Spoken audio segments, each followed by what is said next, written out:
बिस्मिल्लाहिर्रहमानिर्रहीम। स्टूडेंट्स, इंशाल्लाह आज हम सूरह फुरकान की आयत नंबर 72 से 77 तक का मुताला करेंगे और उसकी तफसीर देखेंगे।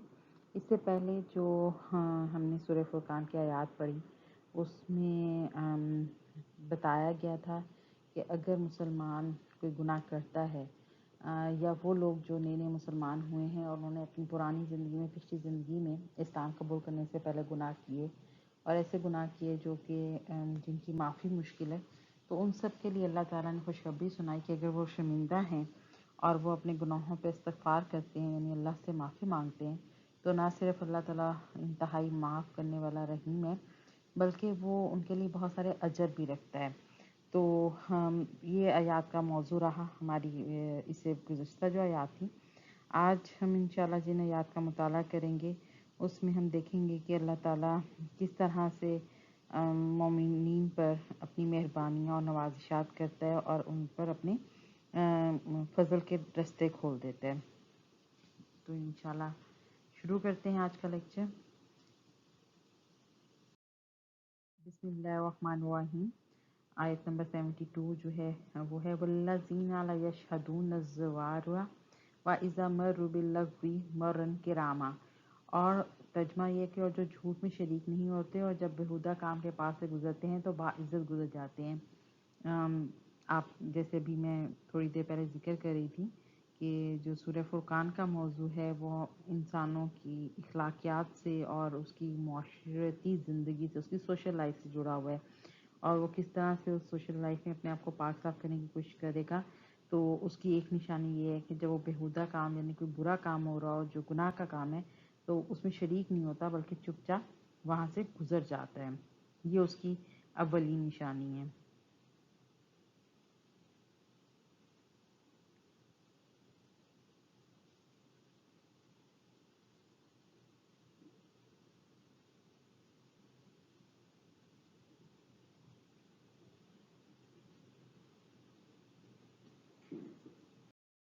आयत नंबर 73 है वल्लज़ीना इज़ा ज़ुकिरू बि आयाति रब्बिहिम लम्मा युखिरू अलैहा सुम्मन व उम्यानन। इसका तर्जुमा ये है कि और वो कि जब उन्हें उनके रब की आयात के साथ नसीहत की जाए तो उन पर बहरे और अंधे होकर नहीं गिरते। यानी कि एक और निशानी जो कि मोमिनीन की सूरह फुरकान की आयत नंबर 73 में बताई जा रही है वो ये है कि जब अल्लाह पाक की नाजिल करदा आयात के ज़रिए उनको नसीहत की जाती है तो वो अपने कान बंद नहीं कर लेते या अंधों की तरह से बिहेव नहीं करते, बल्कि उस पर अमल करते हैं, अमल पैरा होते हैं, उसको गौर से सुनते हैं। ये आयत नंबर 73 है।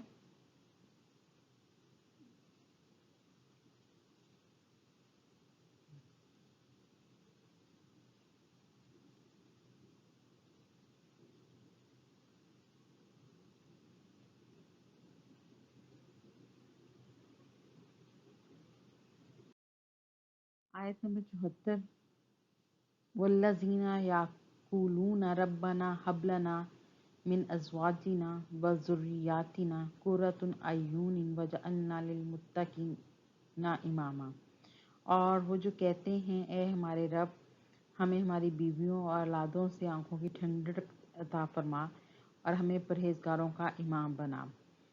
ये एक बहुत खूबसूरत दुआ है जो हम सब करते हैं, मुसलमान करते हैं कि हमारे लिए ए अल्लाह हमें हमारी औलादों को हमारी ठंडक बना दे।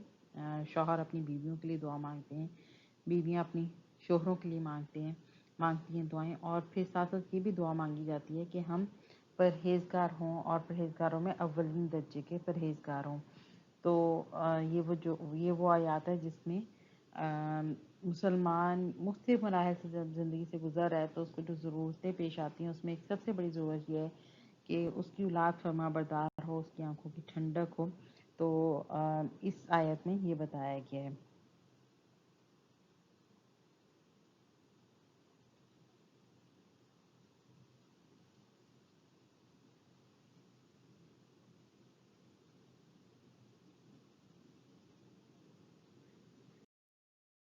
अब हम ان آیات کی پہلے ہم ان 3 آیات کی جو ہے تفسیر دیکھیں گے اور آخر میں پھر باقی 3 آیات کو دیکھیں گے۔ عباد الرحمن یہاں پہ وہ لوگ ہیں جو اللہ پاک کی عبادت کرنے والے ہیں، اس کے کہے گئے اعمال پر عمل کرنے والے ہیں، ان کے بارے میں، ان کی کوالٹیز کے بارے میں ان کے اوصاف بیان ہو رہے ہیں کہ وہ جھوٹی گواہی نہیں دیتے، یعنی شرک نہیں کرتے، بت پرستی سے بچتے ہیں، جھوٹ نہیں بولتے، بلا جواز جھگڑا نہیں کرتے، کفر سے دور رہتے ہیں، لغو اور باطل کاموں سے پرہیز کرتے ہیں، گانا نہیں سنتے، مشرکوں کی عیدیں نہیں مناتے، خیانت نہیں کرتے، بری مجلسوں میں نشست نہیں رکھتے، شرابیں نہیں پیتے، شراب خانوں میں نہیں جاتے، اس کی رغبت نہیں کرتے۔ حدیث میں یہ بھی ہے کہ سچے مومنون کو چاہیے کہ اس دسترخوان پہ نہ بیٹھیں جس پہ دور شراب چل رہا، اور یہ مطلب ہے کہ جھوٹی گواہی نہیں دیتے۔ اب آپ دیکھ سکتے ہیں کہ جو اللہ کے نیک بندے ہیں ان کے اندر کیا کیا عادات ہیں، کیا کیا ان کے اوصاف ہیں۔ یہ تو بہت عام سی بات ہے کہ ہم جو ہیں ہمارے دل میں ایک عام جو برائی پائی جاتی ہے، مومن جھوٹ نہیں بولتا، مومن ہمیشہ سچ بولتا ہے، وہ لوگوں کاموں سے باز رہتا ہے۔ اور اگر ہم تھوڑا سا غور کریں تو اس میں گانا نہیں سنتے، مجھوں کی عیدیں نہیں مناتے، جیسے ہمارے ہاں آج کل یہ دیوالی اور اور بہت ساری یہ جیسے ابھی ایسٹر ہے یا کرسمس ہے، تو وہ ہمارے ہاں بھی ایک سسٹم چلتا آ رہا ہے کہ ہم وہ منانا شروع ہو گئے، تو وہ یہ چیزیں نہیں مناتے بلکہ ان سے دور رہتے ہیں۔ اور ایون وہ جو لوگ شراب پیتے ہیں وہ شراب پینوں والوں کے ساتھ بھی نہیں بیٹھتے، اس سے بھی دور رہتے ہیں، تو یہ بھی ان کی ایک بڑی کوالٹیز میں سے کوالٹی ہے۔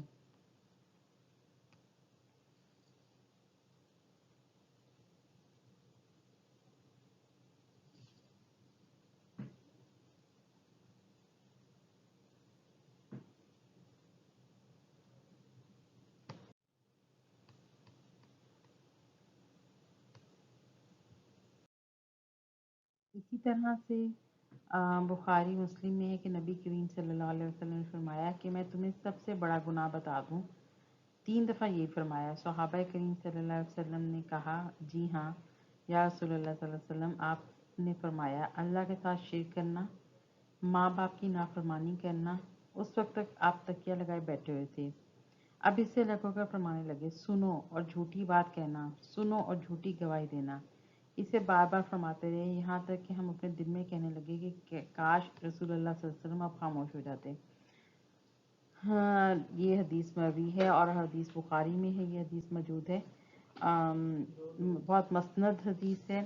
اس میں بہت زیادہ کہا گیا ہے کہ رسول صلی اللہ علیہ وسلم نے اس قدر زیادہ جھوٹ بولنے سے روکا اور جھوٹی گواہی دینے سے روکا کہ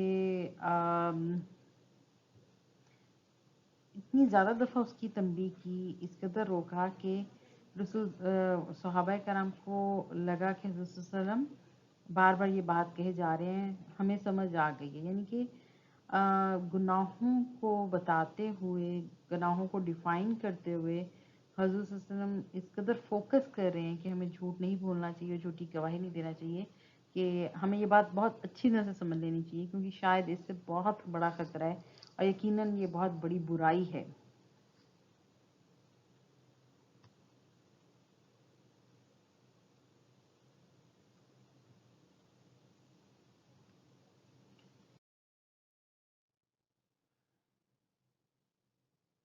ساتھ ظاہر ہے ہمیں جو اس بات میں نظر آ رہا ہے وہ یہ کہ وہ جھوٹ کے پاس نہیں جاتے۔ اللہ کے ان بزرگوں کا ایک بس یہ ہے کہ قرآن کی آیتیں سن کے ان کے دل دہل جاتے ہیں، ان کے ایمان اور توکل بھر جاتے ہیں، برخلاف کفار کے کہ ان پہ کلام الہی کا اثر نہیں ہوتا، وہ اپنی بدعمالیوں سے باز نہیں آتے، نہ اپنا کفر چھوڑتے ہیں، نہ سرکشی طغیانی اور جہالت اور ضلالت سے باز آتے ہیں۔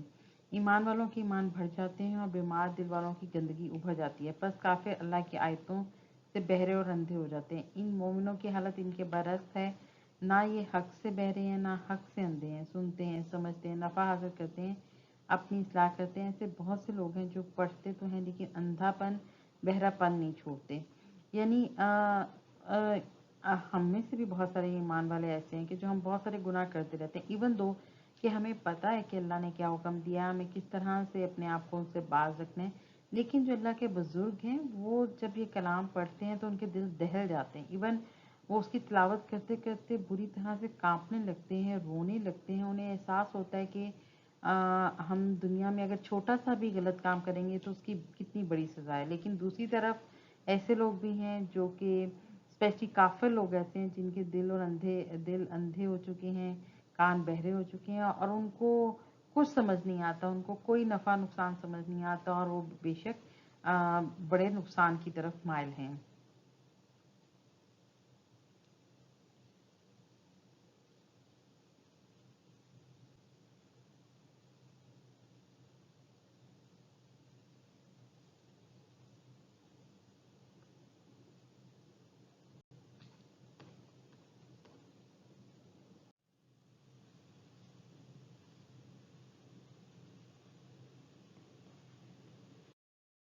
اسی طرح سے شبیر رحمۃ اللہ سے سوال ہوا کہ ایک شخص آتا ہے اور دوسروں کو سجدے میں پاتا ہے، لیکن اسے معلوم نہیں کہ کس آیت کو پڑھ کر سجدہ کیا، تو کیا وہ بھی ان کے ساتھ سجدہ کر لے؟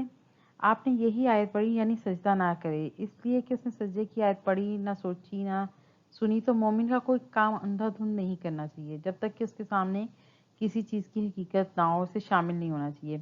پھر ان بزرگ بندوں کی ایک دعا بیان ہوتی ہے کہ وہ اللہ تعالیٰ سے طلب کرتے ہیں کہ ان کی اولادیں بھی ان کی طرح سے فرمانبردار، عبادت گزار، محب اور غیر مشرک ہوں، تاکہ دنیا میں بھی اس نیک اولاد سے ان کا دل ٹھنڈا رہے اور آخرت میں بھی یہ انہیں اچھی حالت میں دیکھ کر خوش ہوں۔ اب اس دعا سے ان کی غرض خوبصورتی اور جمال نہیں بلکہ نیکی اور خوش خلقی ہے۔ مسلمانوں کی سچی خوشی اسی میں ہے کہ وہ اپنے اہل و عیال کو، دوست احباب کو اللہ کا فرمانبردار دیکھے، وہ ظالم نہ ہو، بدکار نہ ہو، سچے مسلمان ہوں۔ تو جو پہلا حصہ تھا آیت کا اس میں یہ تھا آیت نمبر 72 کا کہ ہم نے کوشش کرنی ہے کہ ہم وہ کام نہ کریں جس کی ہمیں سمجھ نہیں ہے، جس کی ہمیں بوجھ نہیں ہے۔ جس طرح سے سجدے میں صرف اس لیے چلے گئے کہ دوسرا مومن گیا، نہیں، ہمیں علم رکھنا ہے کہ کون سی آیت کہاں پڑھنی ہے، رکوع میں کیا پڑھنا ہے، سجدے میں کیا پڑھنا ہے، قیام میں کیا پڑھنا ہے، تشہد میں کیا پڑھنا ہے۔ پھر اللہ تعالیٰ ایمان والوں کی، عباد الرحمن کی کوالٹیز بتاتے ہوئے، صفات بناتے ہوئے بتاتے ہیں کہ وہ پھر اللہ سے دعا بھی مانگتے ہیں، اور وہ کیا دعا مانگتے ہیں؟ وہ یہ دعا مانگتے ہیں کہ ان کی جو اولادیں ہیں وہ نیک ہوں، اللہ کی فرمانبردار ہوں، اللہ کی عبادت گزار ہوں، اللہ کو ایک ماننے والی ہوں، اور اس کے ساتھ کسی کو شریک ٹھہرانے والی نہ ہوں۔ نیک اولاد سے انسان کا دل ٹھنڈا رہتا ہے، آخرت میں بھی اور دنیا میں بھی یقیناً اسے خوشی ملتی ہے۔ تو اسی خوشی اور نیکی کی جو بات ہے وہ اللہ تعالیٰ سے یہ مسلمان کریں۔ اب یہاں پہ ایک اور بات جو واضح کرنے والی ہے، یہ خوش اخلاقی کی بات کر رہے ہیں، خوبصورتی کی بات نہیں کر رہے، خوب سیرت کی بات کر رہے ہیں، خوبصورت کی بات نہیں کر رہے۔ تو خوبصورت ہونا تو بہت عام سی بات ہے، خوب سیرت ہونا بہت امپورٹنٹ ہے۔ تو اسی کی طرف اس آیت میں، ان آیات میں جو ہے دعا مانگی گئی ہے اپنے رب سے کہ ہماری اولاد جو ہے وہ خوش اخلاق ہوں۔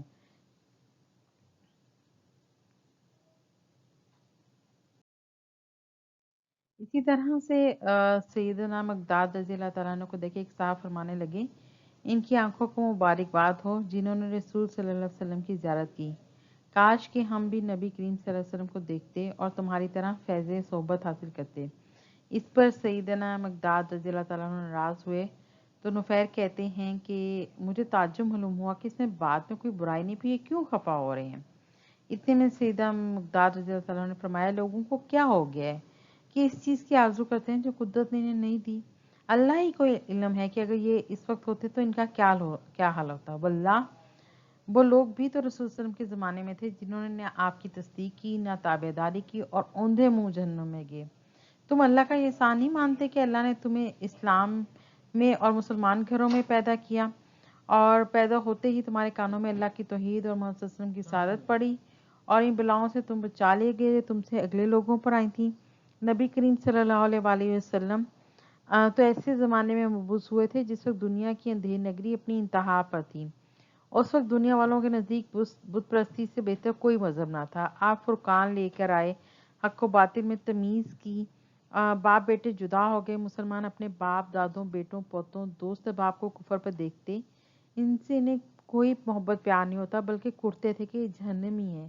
اسی لیے ان کی دعائیں ہوتی تھیں کہ ہمیں اولاد اور بیویوں سے آنکھوں کی ٹھنڈک عطا فرما، क्योंकि कफ़ार को देख के इनकी आंखें ठंडी नहीं होती थी।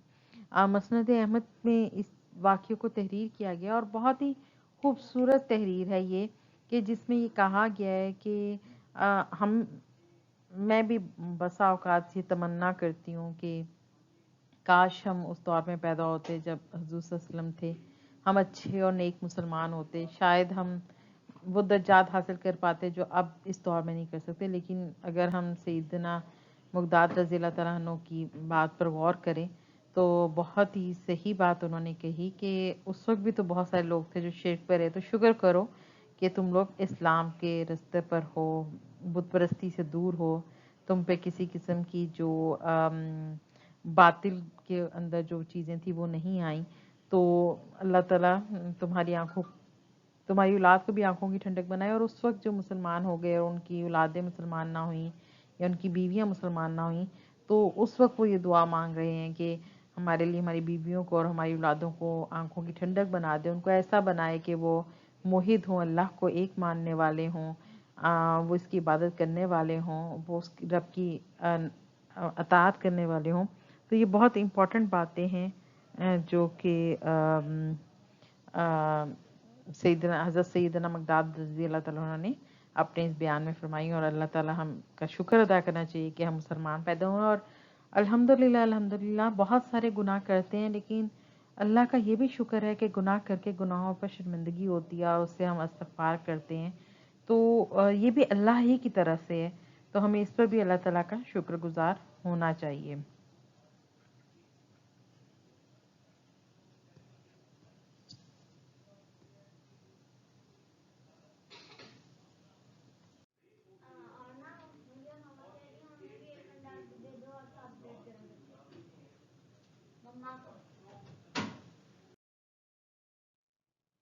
इस दुआ का आखिर ये है कि हमें लोगों का रहबर बना दे ताकि हम इन्हें नेकी की तालीम दें, लोग भलाई में हमारी इक्तिदा करें, हमारी औलाद हमारी राह चले ताकि सवाब बढ़ जाए और उनकी नेकियों का बाइस भी हम बन जाएं। रसूल करीम सल्लल्लाहु अलैहि वसल्लम फरमाते हैं कि इंसान के मरते ही इसके माल ख़त्म हो जाते हैं मगर तीन चीज़ें, नेक औलाद जो उसके लिए दुआ करे, या इल्म जिसके इसके बाद नफ़ा उठाया जाए, सदका जारिया।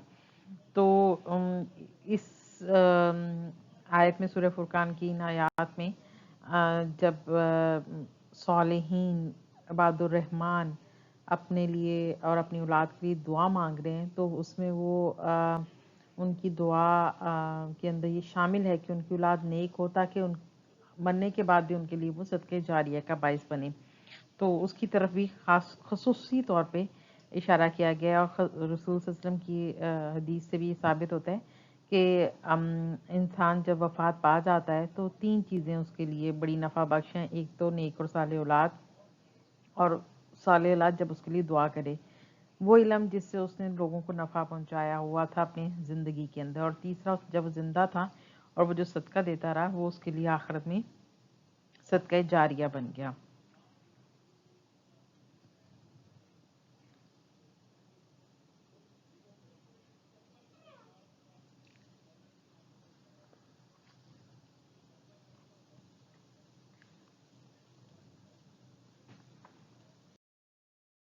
आयत नंबर 75,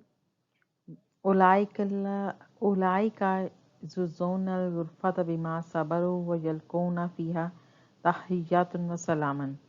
तर्जुमा, वो लोग हैं जिन्हें जज़ा में बुलंद बाला महल अता किए जाएंगे इसलिए कि उन्होंने सब्र किया, और इसमें इनका इस्तकबाल ज़िंदगी की दुआ और सलाम के साथ किया जाएगा। यानी कि इसकी तफसीर हम अब आगे देखते हैं कि इस आयत में क्या कहा गया है।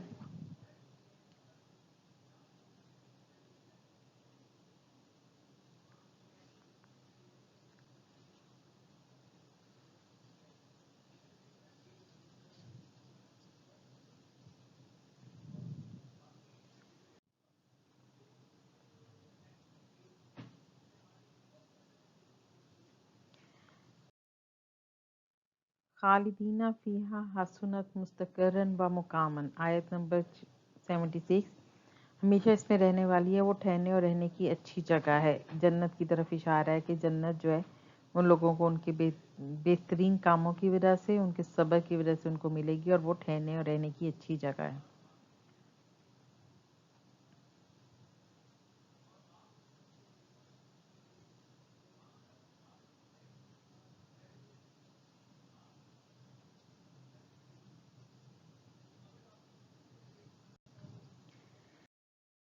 कुल मा या बाउ बिकुम रब्बी लाविला दुआओकुम फ़क़द कज़बतुम फ़सौफ़ यकूनु लिज़ामन।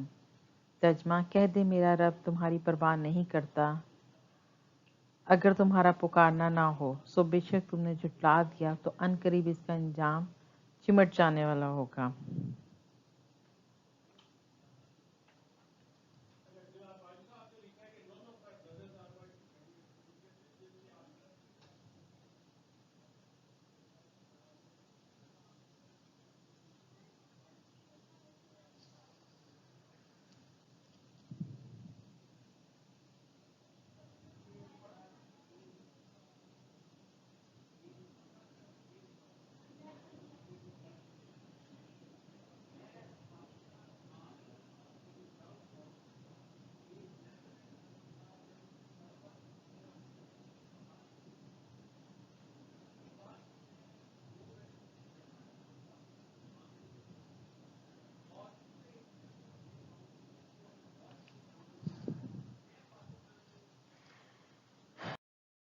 जी, अब हम ये आखिरी 3 जो आयत हैं इनकी तफसीर देखते हैं कि अल्लाह पाक किस तरह से उनको अजर की तरफ इशारा कर रहे हैं जो उन्होंने दुनिया में किया। मोमिनों की पाक सिफ़तें, इनके भले इक़बाल, उम्दा फ़अल बयान फरमा के इनका बदला बयान हो रहा है इन आयत में कि इन्हें जन्नत मिलेगी जो बुलंद तरीन जगह है, इस वजह से कि उनके साफ़त जमे रहे। वहाँ इनकी इज़्ज़त होगी, इकराम होगा, अदब व ताज़ीम होगी, एहतराम और तौक़ीर होगी। उनके लिए सलामती है, उन पर सलामती है। हर दरवाज़ा जन्नत से फ़रिश्ते हाज़िर खिदमत होंगे, सलाम करके कहते हैं कि तुम्हारा अंजाम बेहतर होगा क्योंकि तुम सब्र करने वाले थे।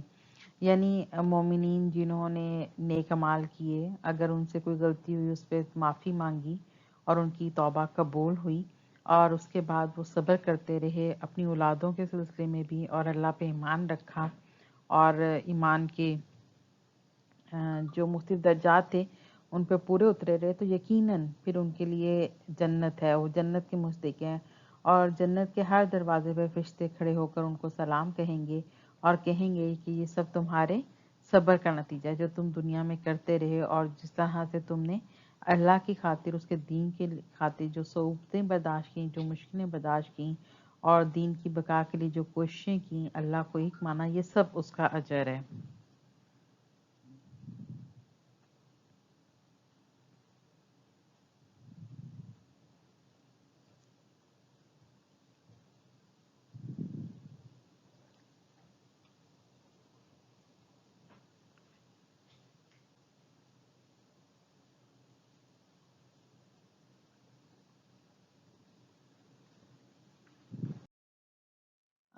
और जब उनको ये जन्नत मिल जाएगी तो ये जन्नत वो जगह है जहाँ वो हमेशा रहेंगे, ना निकलेंगे, ना निकाले जाएंगे, ना नेमतें कम होंगी, ना राहतें फना होंगी। ये सईद बख्त हैं, जन्नतों में हमेशा रहेंगे। इनके रहने सहने, राहत और आराम करने की जगह बड़ी सुहानी और पाक, साफ, तय्यब और ताहिर है, देखने में खुश मंजर, रहने में आरामदेह। अल्लाह ताला ने अपनी मखलूक अपनी इबादत और तस्बीह और तहलील के लिए पैदा किया। अगर मखलूक ये ना बजा लाए तो अल्लाह के नज़दीक नहायत हकीर है। ईमान के बगैर इंसान नकारा है, महज़ है। अगर अल्लाह को काफिरों की चाहत होती तो वो उन्हें भी अपनी इबादत की तरफ झुका देता, लेकिन अल्लाह के नज़दीक ये किसी गिनती में नहीं है। यानी कि एक उस मंज़र को बयान किया गया है कि उनके लिए किस कदर खूबसूरत मंज़र होगा, वो जन्नत में रहेंगे, उनके लिए हर तरफ राहतें ही राहतें होंगी और वो कितनी खूबसूरत और आरामदेह जगह होगी। और दूसरी तरफ ये भी बताया गया है कि अल्लाह ताला ने जिनको ईमान की ताकत दी है उन्होंने अल्लाह की तस्बीह तहलील करनी है, और अगर ईमान नहीं है तो बिल्कुल बेफ़ायदा है। ऐसा औजार है जिसका कोई फ़ायदा नहीं, तो जिसको जंग लग चुके हैं। और अल्लाह ताला को हमारी जो नेकियां उनकी गिनती करनी नहीं है, उनको गिनती करनी होती तो फरिश्ते ही काफ़ी थे उनके लिए। बल्कि वो चाहते हैं कि हम कोशिश करें, हम अपने अखलाक अच्छे रखें, हम अब अमन की तरफ जाएं और बेहतरीन रास्ता जो है वो इख्तियार करें। काफिरों, तुमने झुठला दिया, तुम ना समझो कि बस मामला ख़त्म हो गया। नहीं, इसका वबाल तुम्हारे साथ ही साथ है, दुनिया और आखिरत में तुम बर्बाद हो गए और अजाब अल्लाह से तुम चिमटे हुए। इसी सिलसिले की एक कड़ी बदर के दिन की कुफार की हज़मियत और शिकस्ती, जैसे कि सैयदना अबी मसूद रज़ियल्लाहु अन्हु से रवायत है कि क़यामत के दिन की सज़ा अभी बाकी है।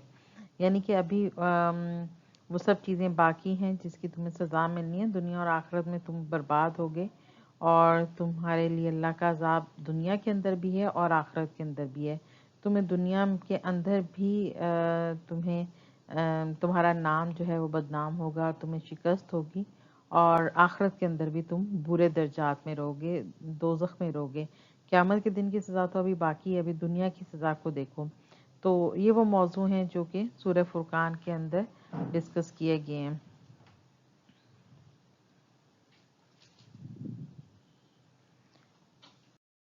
الحمدللہ آج سورہ فرقان جو ہے وہ کمپلیٹ ہو گئی ہے. آپ لوگ اس کو دوبارہ سے ریوائز کریں تاکہ آپ فائنل ایگزامس کے لیے اچھی طرح سے پریپیئر کر سکیں.